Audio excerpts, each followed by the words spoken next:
Welcome to episode 19 of the Drydock. As it is early in the month, it's time for some Patreon questions first, then on to all the others. So, without further ado, question time.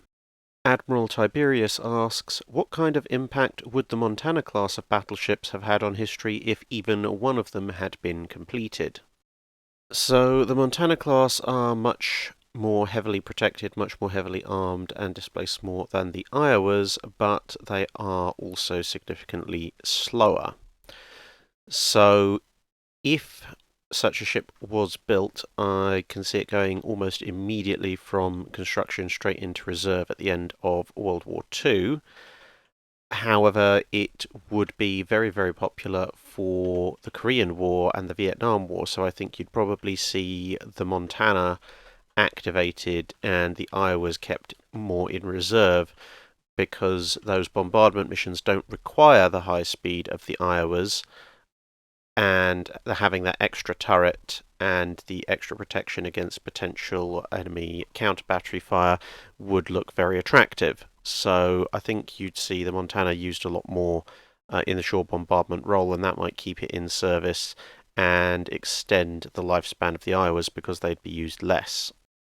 However, when you get to the 1980s and the United States Navy reactivating everything they can possibly get their hands on to reach Reagan's 600 ship target, the Montana, may or may not actually be activated. The Iowas would be in a lot better position to be activated because, as I said, they would have been used less. But by the 1980s, your average fleet speed for the American Navy is in the high 20s and low 30s, which means that the speed of the Iowas keeps them in line with everything else. Whereas if Montana is still stuck at sub 25 knots, it's going to be much harder to justify building a surface action group around her. Because there's not really the interchangeability with carrier battle groups that you have with the Iowas.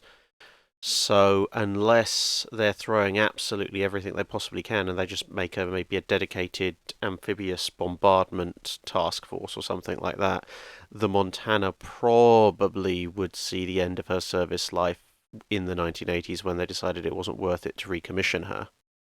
Of course, the flip side is that with a spare battleship that doesn't share so much commonality of parts that the four Iowas do, Montana might go the other way and end up being converted a lot more extensively at some point, maybe in the 70s or 80s, and you might see a sort of a hybrid arsenal ship where maybe the two rear turrets are removed and converted into something like a mass missile silo or something like that.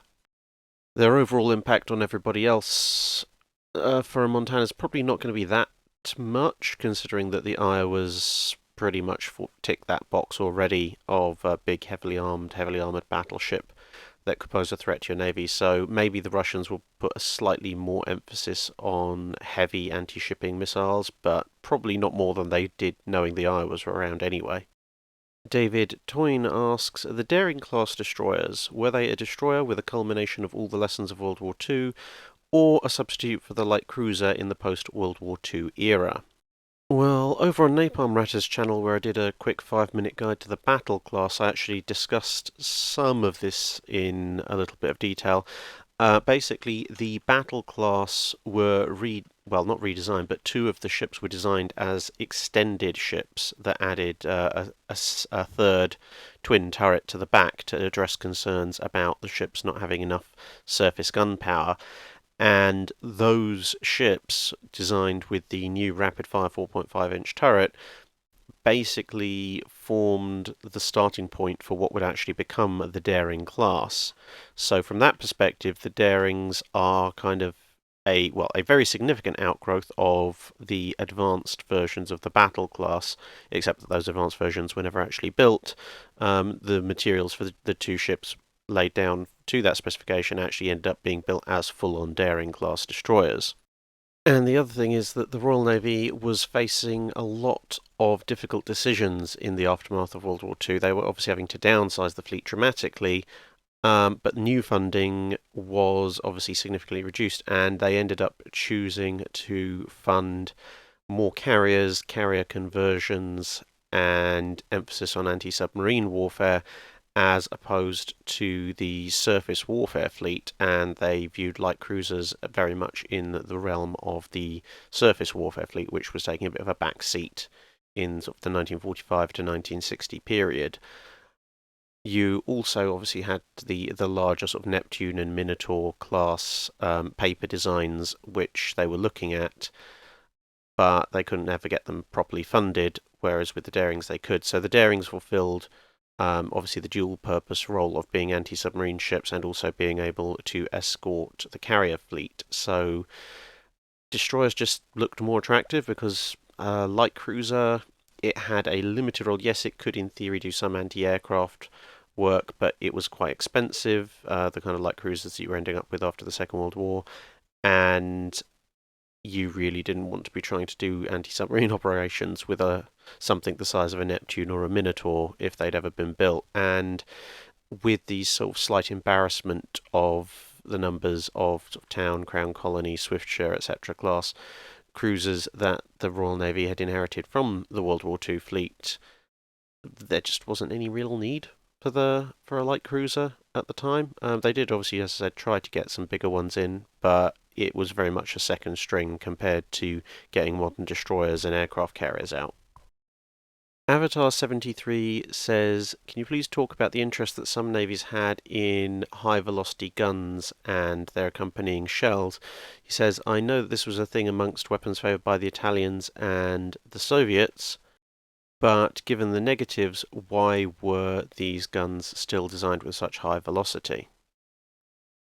So basically, the thing with a high-velocity naval gun, if you do it right, is that you get superior armor penetration, assuming that your shell is approximately the same size and weight as everybody else's.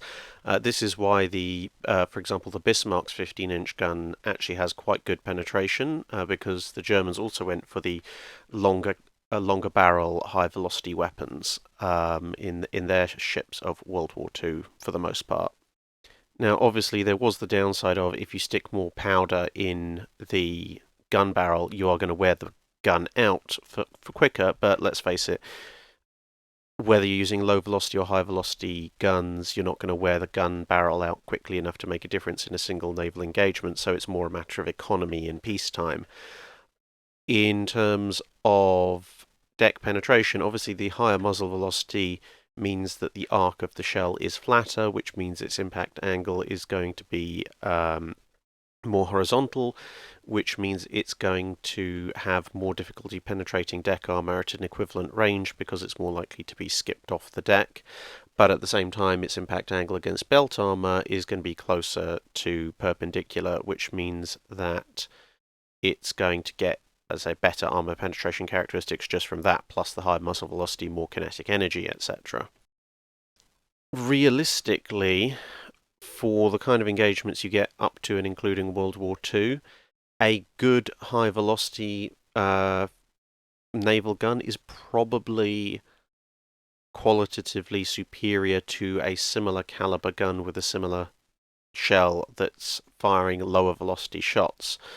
With a more aim of deck penetration, and that's for two reasons, one of which is the higher velocity weapon will arrive sooner, so the flight time is less, which makes your calculations easier, which partly is another thing that helps improve accuracy, but also the lower velocity weapon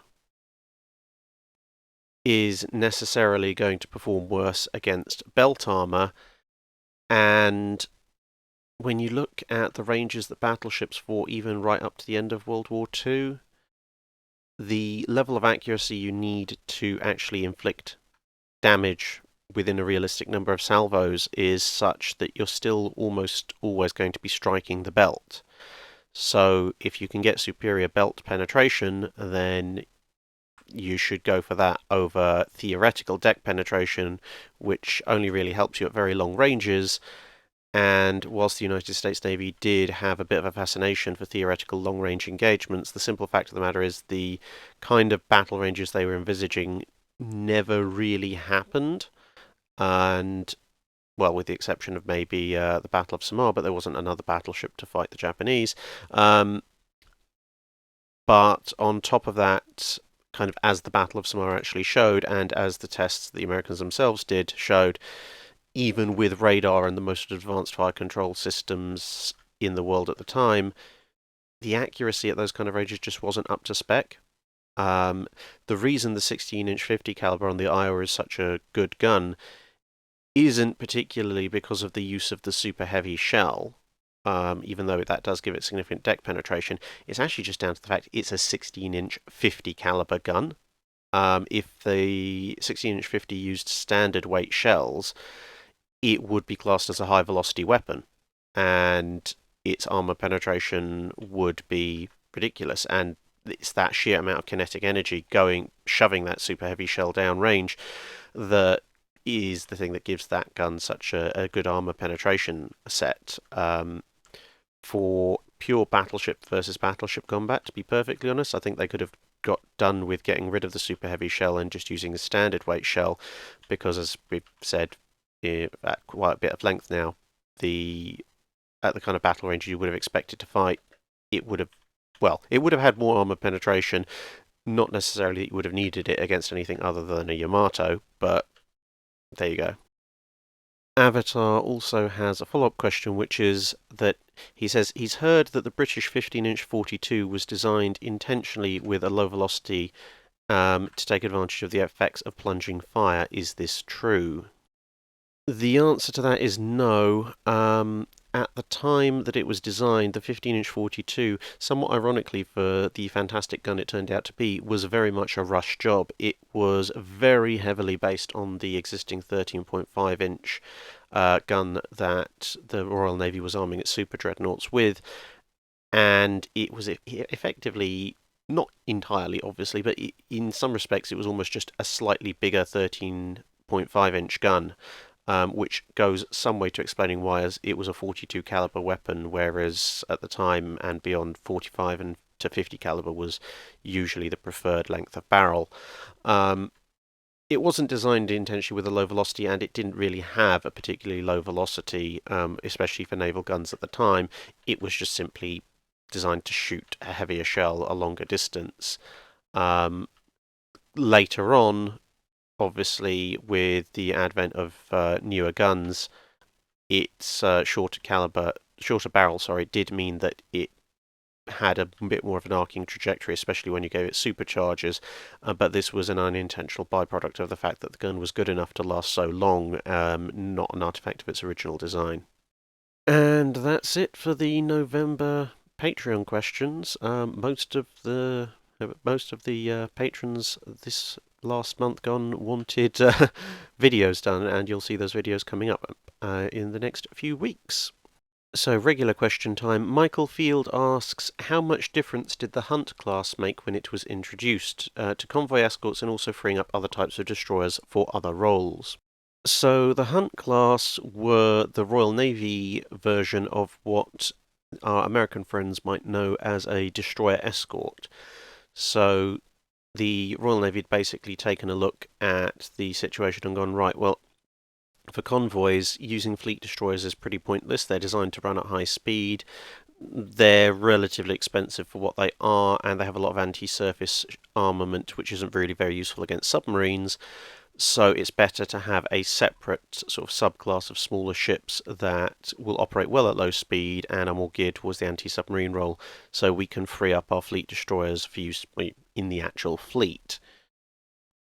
So these requirements to ditch some of the anti-surface warfare suite and obviously reduce the machinery significantly in order to just make up enough speed to pull ahead of normal convoys meant that the Hunt class were pretty cheap, and they were really kind of like a halfway house between a sloop and a full-on destroyer. The primary difference between a Hunt-class destroyer and a frigate in Royal Navy service was the fact that the Hunt-class, albeit small and slow that they were still designed to full military standards, whereas the frigates tended to use a more merchant civilian standard in their construction, which meant they wouldn't last quite as long in long-term service. So their effect was very welcome. They were incredibly useful convoy escorts, and a lot of fleet destroyers, some of the older fleet destroyers that were being used, were freed up, which helped the Royal Navy address its destroyer shortages in the early part of the Second World War. They were constantly revised, the design basically losing more and more anti-surface equipment in favour of more and more useful anti-submarine and occasional anti-air equipment plus radar. The only downside really was that being fairly small, they didn't really have that much reserve displacement, so once new technologies started to come online, like radar, which is necessarily quite top heavy, they had relatively limited scope to allow for significant upgrades. Armchair Warlord asks, what would have been the effect of a naval war in the 1940s and possibly Operation Sea Lion if Vichy France had declared war on the UK following the British attacks at Mers el Kebir and Dakar? Also, how would Jutland have played out if the Japanese Kongos had been deployed to the UK and sailed with the battlecruiser fleet? So the Kongo class could have made potentially a very big difference at Jutland. You're talking about 4 ships. They would have been the most heavily armed of all the battle cruisers on all sides. Pretty darn quick as well. Yes, their belt armor is not fantastic, but 8 inches without the Royal Navy battlecruiser fleet's ammunition handling practices, because they would have been manned by Japanese crew who respected the safety precautions that have been put in. They could have taken a fair pummeling, but I mean, at 27,500 tons, kind of like HMS Tiger, without that catastrophic magazine explosion, they they could have absorbed a lot of incoming 11 and 12-inch shells, and yeah, their sheer presence without so without exploding and heavy armament, they could have tipped the balance quite significantly. I mean, you're talking about a situation whereby the Royal Navy goes from outnumbering the German battle cruisers, but only to an extent that they have a firepower advantage as long as they all target the correct ships, to the point at which they're outnumbering the German battle cruisers more than 2 to 1, at which point the odd ship not firing on the right target isn't going to make much difference, and those 14-inch guns are going to do a fair bit of damage. They are probably going to be deployed if they're taking part in the battle fairly close to the front of the battlecruiser formation, which also means that the Indefatigable is going to be further back, which means it's very unlikely to be engaged. I think honestly, the battle cruiser fight could have been won if they'd been there, and that would be largely because they would have been manned by Japanese Navy professionals, and pretty much all of the issues caused in the battle cruiser fleet by BT wouldn't have been present in them. So yeah, that would have changed a lot. Of course, having over 10 capital ships under his command might well have tempted BT to try and actually engage the High Seas Fleet, which could have then gone horribly badly. Now, as for what would have happened if Vichy France had declared war on the UK, not a tremendous amount, to be honest, in terms of the naval war. Most of the French forces were already either crippled or sunk by those British attacks that you mentioned. The ones that survived would have been a threat, but the fact that the British knew where they were and where they'd gone meant that you probably just would have seen an extension of the Mers el Kebir Dakar type operations, with the British just bottling them up and taking them out. Realistically, the French Navy wouldn't have been in much of a position to further assist the Germans, largely because significant portions of it were already in British ports. So you have like the ships in Portsmouth, the ships in Alexandria. That's a big chunk of the French Navy already not available to the Vichy forces before Mers el Kebir happens. Jean Bar, they're not in a position really to complete it. Certainly not anytime soon. Uh, Richelieu is stuck over in Africa and can be blockaded in place. basically the main threat you have is if they manage to get Dunkirk and Strasbourg back and operational together, they could potentially try and break out and meet up with Scharnhorst and Gneisenau and form a fairly nasty raiding group. But as I say, realistically, the French ports aren't in any kind of position to shelter them from the Royal Navy as compared to, say, the German ports. So between those attacks and the British forces already being there, I think the British would have just had an extended mopping up operation. There would have been losses on the British side, obviously, but the overall effect on the naval war probably would have been relatively minimal. Although, ironically enough, Bismarck always rears its head. Possible counterfactual would have been that with Hood probably engaged in prolonged operations against the French, Vichy French naval forces, it would have worn its engines out sooner, and so either would have been in a dockyard or refitted by the time Bismarck broke out, so you wouldn't have had Hood taking up the challenge in the Denmark Strait. Staying with the French theme, Brasidas asks, how would a naval battle have gone down in the Mediterranean between the French and Italian Navy at the start of World War II? Honestly, unsupported, I think the Italian Navy would have taken this fairly comfortably. Now, both sides had built up their fleet quite extensively with very fast kind of glass cannon type destroyers and cruisers in the run up to the war, but the French fleet at the beginning of World War II was very definitely below capital ships, very definitely a fleet of glass cannons, whereas the Italians, although they had their own share of them, had a number of pretty good designs like the Zara class heavy cruisers. So in destroyers and cruisers, I think the Italians definitely have a qualitative advantage, at least for a good portion of their ships. And when you look at capital ships, that's really where the big advantage comes in for the Italians. The French basically have 3 Britannia class and they have the 2 Dunkirks, and obviously the Dunkirks are fairly lightly armoured. None of the Richelieu class are anywhere near complete in 1939, and the remaining ships of the Corvair class are still training ships and not reactivated yet. Now, neither side has aircraft carriers. Well, the French have the Béarn, but effectively neither side has aircraft carriers.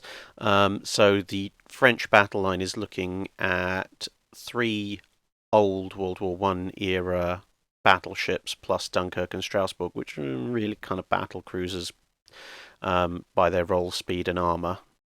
And ranged against them, the Italians have Conte de Cavour, Giulio Cesare, Andrea Doria, and Caio Duilio, which are broadly comparable, if not superior, to the Britannias, and there are 4 of them versus the 3 French ships. And then when you look again up against the Dunkirks, and so there isn't an exact equivalent of the Dunkirks on the Italian side, but the French only have a 1-ship advantage, and the modernised Italian older ships really, I think, are significantly superior to the Britannias, and of course you've got the Italian light and medium forces, more of which would survive the engagement. So it's definitely an Italian advantage, and as the war progresses, and this is the key thing really, is that assuming that a fleet engagement doesn't immediately result, let's say we're talking about 1939 and 1940, the Italians have the Littorio and the Vittorio Veneto coming online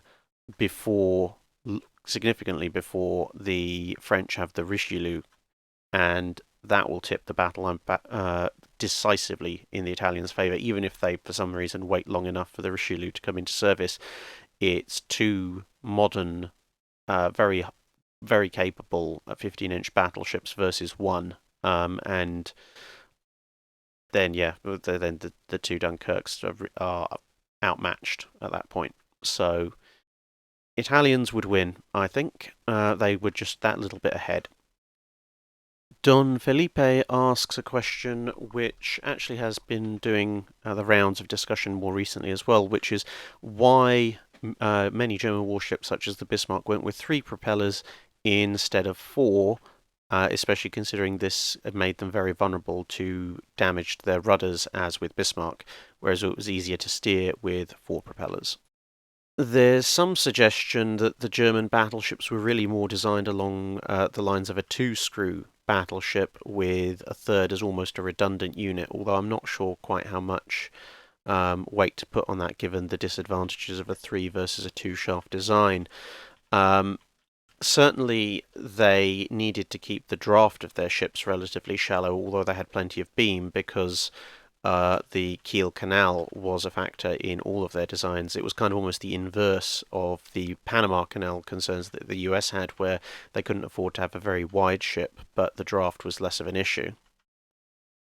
A couple of sources have also said that it was partly to do with torpedo defense and the fear that a 4-shaft arrangement would have the outer shafts too close to the outer edges of the hull, and you could end up with a situation like you did in Prince of Wales, where a torpedo hit could cause flooding all the way up the engine shafts, whereas having a 3-shaft arrangement allowed you to bring your outer shafts further into the ship, which meant they were much more safe and secure from potential torpedo impacts, although obviously the rudder not so much.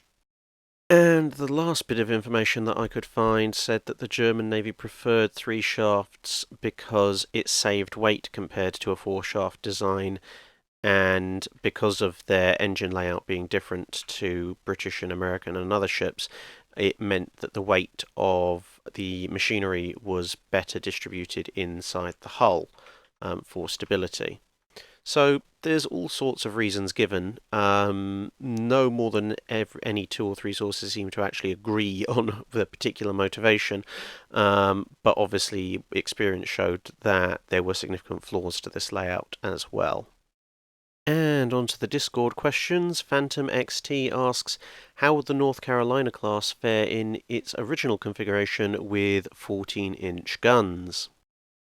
To be honest, given the relative lack of battleship engagement that the ships had to actually undertake, I don't think their career would be particularly adversely affected by the use of the 3 quad 14s instead of 3 triple 16s.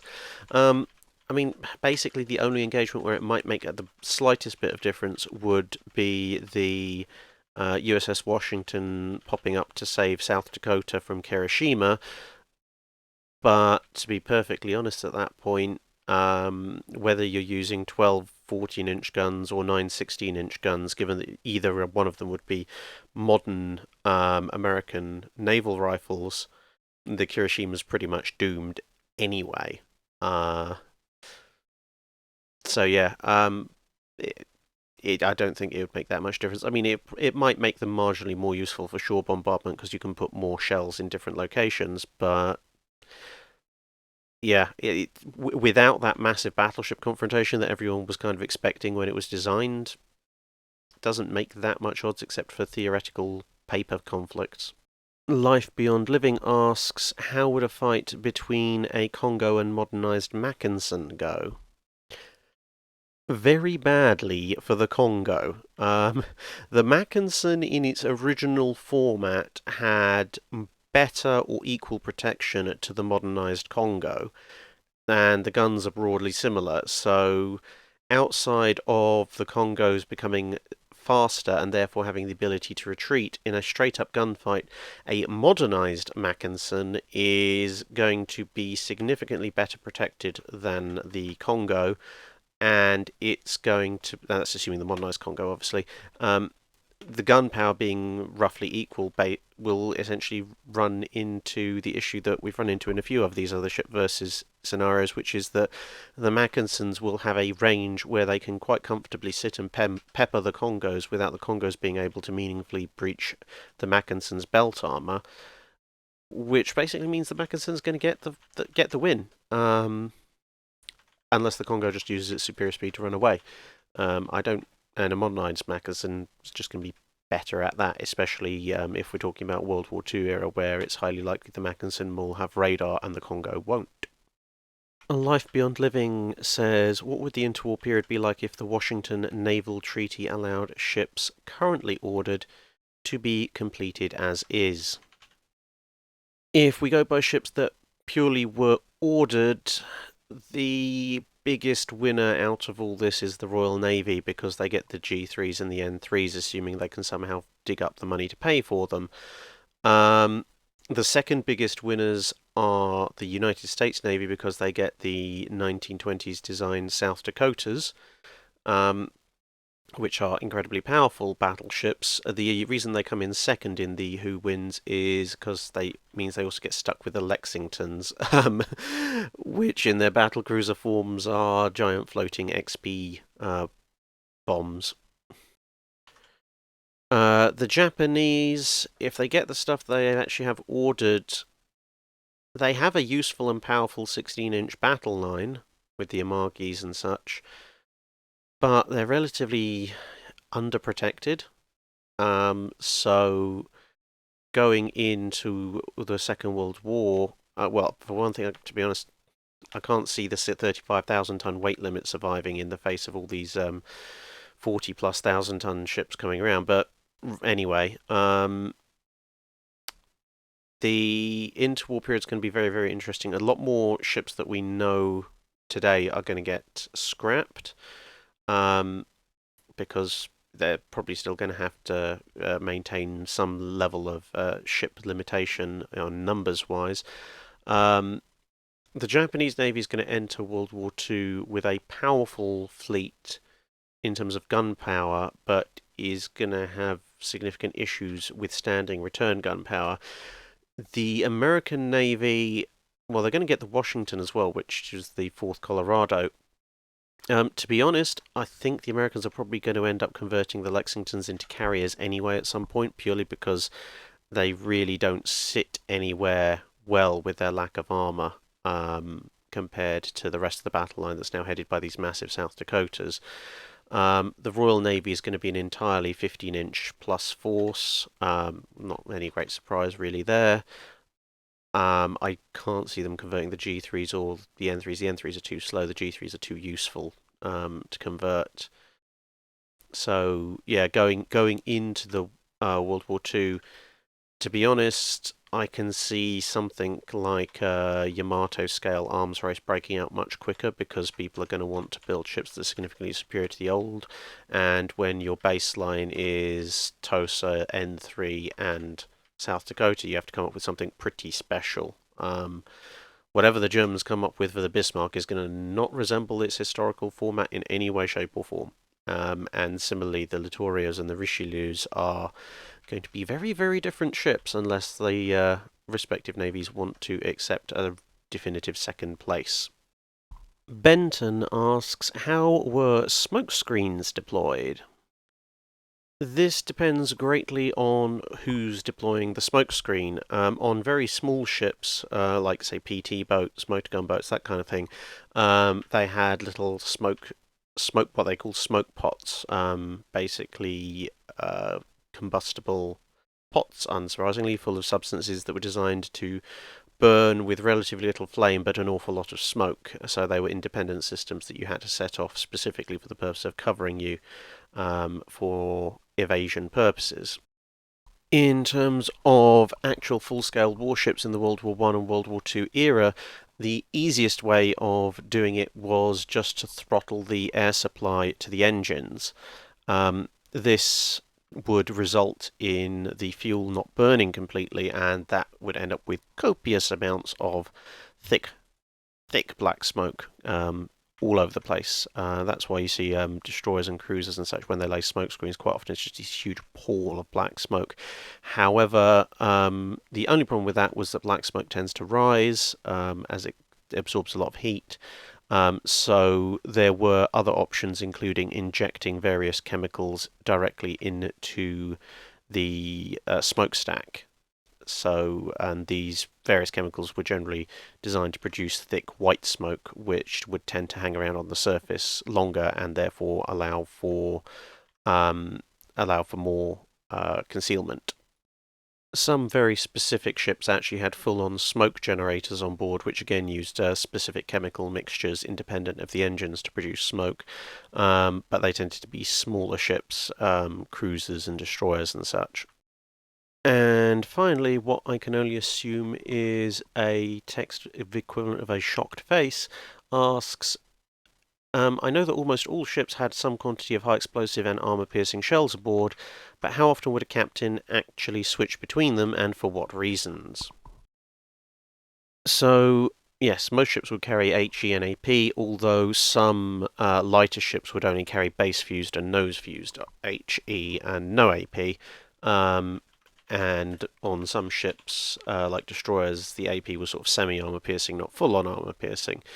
But anyway, the general point of the question, how often would they switch between them depended on the target they were going after. So if you're going after effectively what you'd call a peer target, cruiser v cruiser, destroyer v destroyer, or battleship v battleship, generally you would deploy your armor-piercing shells because that's what you needed to get through your opponent and do damage. Obviously, except for some destroyers which might have only had HE. HE shells generally were for either shore bombardment duties, for use against targets extremely smaller than you were. So battleship versus destroyer, destroyer versus E-boat, maybe cruiser versus E-boat, cruiser versus small destroyers, maybe not the larger ones. Battleship versus cruiser, they tended to prefer to still use AP. But yeah, so basically you used HE against ships that were significantly smaller than you because your AP would overpen, or for shore bombardment duties, or against merchant ships and other non-warships that you might be engaging. But if your opponent was a peer or somewhere in that region, you would use AP rounds. And actually, we have time for one more question. So Paul from Chicago asks, what kind of coal or coal mixture did the Grand Fleet use? So by the First World War, quite a lot of ships had oil spraying on top of their coal burners to try and improve their performance, which you already know about. The coal itself, generally the Royal Navy tried to commandeer the best possible coal, which usually meant coal from the mines in the south of Wales, anthracite coal being very clean burning and quite energy rich, so you ended up with relatively little slag and clinker building up in the boilers, not a tremendous amount of smoke, and a good amount of speed for it. Obviously, that wasn't always available, and where they absolutely had to, they would prioritise the Welsh coal for the faster ships, so cruisers, the bigger destroyers, and the battle cruisers. There were a number of complaints throughout the war when ships, especially battleships, got lumped with more inferior bituminous coal, which caused a lot of problems, clogging up the boilers and making them look like gigantic smokestacks, just billowing out black smoke everywhere. And the difference in coal quality across the country was known to such an extent that the best Welsh coal was actually defined as Admiralty steam coal. And yeah, pretty much as I said, they tried their level best to get their hands on it wherever they possibly could. And it was actually one of the major advantages in the coal-fired era that the Royal Navy had over most other navies, which was that because this relatively rare Welsh coal burned very cleanly and very hot compared to most other coals with relatively minimal ash and clinker, it meant that for a given amount of power and a given amount of boilers, a British ship could maintain its top speed or at least high-speed operations for significantly longer with a lot less gun obscuring smoke than many others. So it was kind of a fairly important strategic asset, believe it or not, and there you are. So, with that, it's time to wrap up this episode of the Drydock. Thank you very much for listening. I hope you've enjoyed it and found it informative. As you might have noticed, I'm kind of running the dry docks a little bit longer these days, sort of 35 to 40 minutes instead of 30 to 35 minutes, and it is allowing me to make a bit of headway in the questions. There are a bunch more. Obviously, always look forward to them, and don't forget to stick them in the pinned post, your new questions, that is. Thank you very much, and see you next time.